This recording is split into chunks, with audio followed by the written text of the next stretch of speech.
بیایم از این به بعد به مشکلات به عنوان یک مانع سد راه خود ننگریم، بلکه به مشکلات به عنوان یک چالش و یک فرصتی بدانیم که اون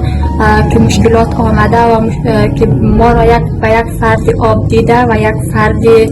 مترفع تبدیل بکنه. خب چالش ها و مشکلات همیشه در زندگی وجود داره. در واقع نمیتونیم بگیم که هیچ فردی در زندگی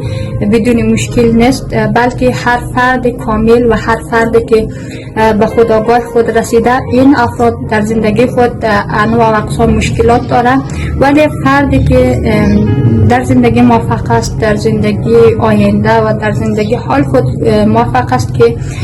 این مشکلات و این چالش ها را بشناسند و در واقع بتونه برای او چالش ها و برای او مشکلات یک راه حل پیدا بکنه. و خب هر فردی که با آب دیده تر هست و هر فردی که فهمیده تر هست نسبت به این مشکلات،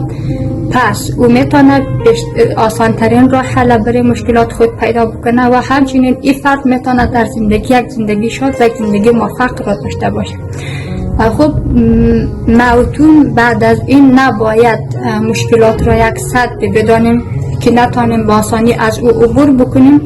بلکه بیایم به مشکلات به عنوان یک چالش بنگریم و بیایم خود را امتحان بکنیم و خود را به چالش بکشیم که بیایم